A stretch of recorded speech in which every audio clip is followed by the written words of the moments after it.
Earth. This blue planet houses over 7.5 billion people. People from different backgrounds, lifestyles, and cultures. Cultures so complex that if we don't take a close look, we won't see the joy or kindness that they bring.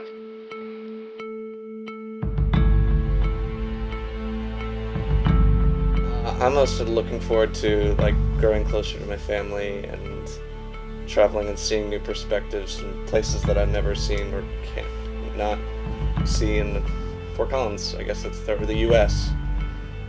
Just to see the world from a different perspective, I would think. We started in San Diego, California on January 4th. Our first port was Ensenada, Mexico, where we experienced authentic Mexican culture. One example was at the beginning. We stopped in Mexico to pick up all the students to start the voyage towards Japan. And we were allowed to get off for a couple hours, and we found a fish taco stand, and they sang Chitty Bitty Bee. I don't know if that's actually the name of the song, but that's how I know it. Since I was 2 years old, I would sing it at a Mexican food restaurant. And to hear these guys sing that to our family and to serenade us as we were setting sail on our grand adventure was super special. And I think it was at that moment I realized we were on a grand adventure. From here, it was about 2 weeks crossing the Pacific Ocean. At times, with 15-foot swells, there was definitely no turning back. We began to experience ship life, beyond swaying back and forth. We met so many people, some of their kids like us, some college students from around the world, and many crew, faculty, and staff. We got into a rhythm of doing schoolwork in the morning, playing in the afternoon, and watching the sunset from the deck in the evenings. There's something truly supernatural about being in the middle of nowhere. At times, when you looked out and saw nothing but ocean, it felt like you were the only ones alive. One of the most unique things about the voyage is that it forces you to hit the pause button on normal life. Normal routines, normal people you interact with, projects, those all have to go on pause or even stopped. And the voyage gives you an opportunity to reflect, to ask questions like, is that thing that I'm doing at home really bringing life to me and the people around me? How do I need to change? What are some blind spots that I might have that when I return back from this voyage, I want them to be different?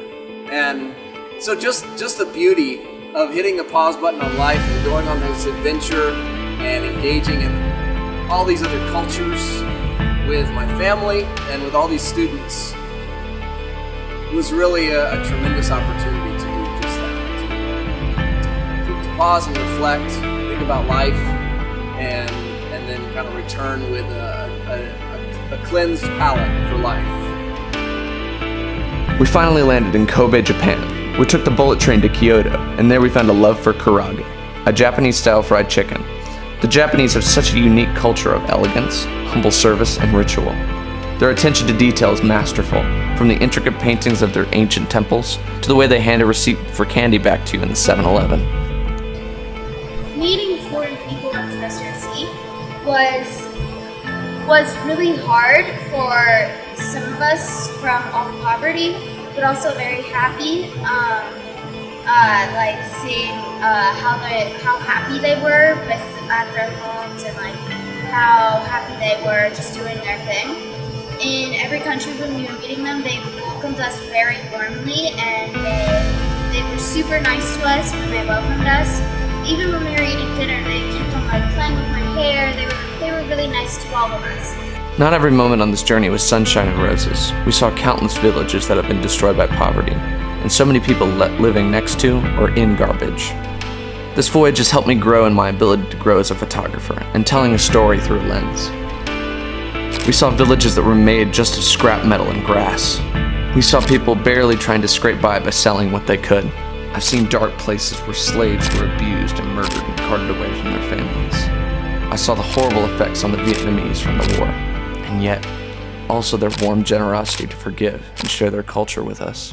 Poverty that we saw on our voyage, it was really shocking at times, depending on whether we were strolling down the Mekong River and seeing shanties falling into the river, or we were in Ghana looking at different structures made anything from cardboard to scrap piece of metal. And so I think it's certainly a kind of a level of poverty that you don't see in the United States. And so I expected my family to be shocked when they saw it for the first time. I've been to many of these countries and been shocked myself. I've had my heart broken, and so I guess I expected to some extent for my kids and Amanda's heart to be broken as well, and to just see a bigger picture of all the hurt that's going on in the world. I think that also it was a fast from being comfortable. We would talk about that with the kids, that here where we live, it's very comfortable. We have lots of conveniences of fresh water, finances to cover those things. So to get our entire family outside of that, and not only not speak the language, but to not be able to take it all in and process or help was difficult and challenging, and it did break my heart. And I am challenged to, in whatever ways I can, help and give back, and I hope the kids do too. I hope they come back changed. Yeah, the other side I'd say is that as much as we would walk into maybe a home that has no electricity, no running water, maybe not even a floor, I would really want us to also focus on the fact that in many cases they're happier than we are. Yeah, for sure. They have big, bright smiles. They're very content with what they have. Of course, they desire things like education and even just the clothes that we're wearing. But ultimately, we have to see both sides. We have to see both the pain and the hurt and the lack of resources as motivating, but at the same time be changed ourselves and look in the mirror to see ways that we need to change to be more like people that we're seeing around the world that have much less than we do. These experiences have changed the way that I see the world and how grateful I am for the opportunities that I have in my life. So Ryan, how did you feel when we were lost in Kochi, India at 8:30, 9 p.m. at night? It was dark. We were walking on a street that was empty. Not many buildings, not many stores. How did you feel? Sketchy.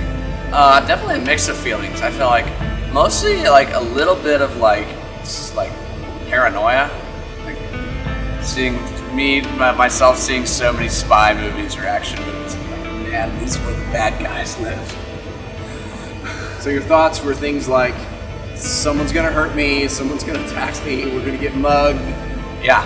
And yet, after we got lost, there were several people that went way out of their way to help us. Can you remember some of them? So at first was our Uber driver. We had planned we got in the car, tried to get to the place, ended up going up to someone's house.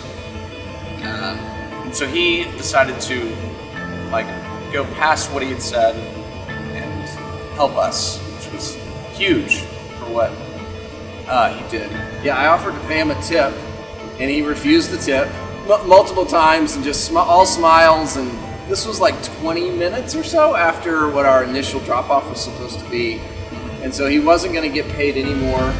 He took us through the app, but I offered to tip him and he refused the tip. He was just happy to help. And then there was someone else, right? Yeah, so after he refused the tip, we were like, okay, fine, this is as good as we're going to get. We got out of the car and just started to go on foot. So we went up and down the street. We eventually found this guy in this convenience store who we asked him if he had known the place. He was like, no, but I can help you. So we went on his phone, searched up the location, and he probably walked around with us for at least a solid another 20 minutes. Another 20 minutes. We went up and down the street at least maybe 10 minutes. So when you think about, all those fears, those thoughts, to me, it felt like in the span of about 90 minutes, we went from having all these fears to just really letting those fears melt away. Mm-hmm. As people helped us. It was definitely a big changer for me that people at their truest nature are just innately kind. I feel like that's another thing that just meeting new people. Just probably like from the get-go, don't assume that they're about to mug you. Just assume that they're going to be kind to you. That's right. And that was kind of what I was saying to you. I was like, hey, Ryan, it's going to be all right. People are going to be kind to us. I will admit, though, that there was just a little tiny bit in the back of my head, like, okay, it's dark. I've never been here before. We're walking down an unpopulated street. We don't speak the language. The phone doesn't work. We don't speak the language. And yet, it was beautiful to kind of walk down that street together. We ended up finding a place to eat, and we were able to kind of process, okay, what was that like? And yeah, it was just a tremendous point of growth, transformation, I think, for both of us. Yeah, that's definitely one thing that'll probably stick with me forever. Yeah, so, whenever we travel or even just here in our own town, just to give the benefit of the doubt. Yeah. Most of the time people are just like us, just trying to help, just going about their way, and especially in India, they're just really kind when I'm there to help us. Yep. I have one more with you. On this journey, I've seen amazing and indescribable things. I'm not the same kid that left his home months ago. I see the world from a new point of view. I would have never seen that without these life-changing experiences. After this trip, I care about the world more and the problems it's facing, even some in my own city. This has truly been a journey of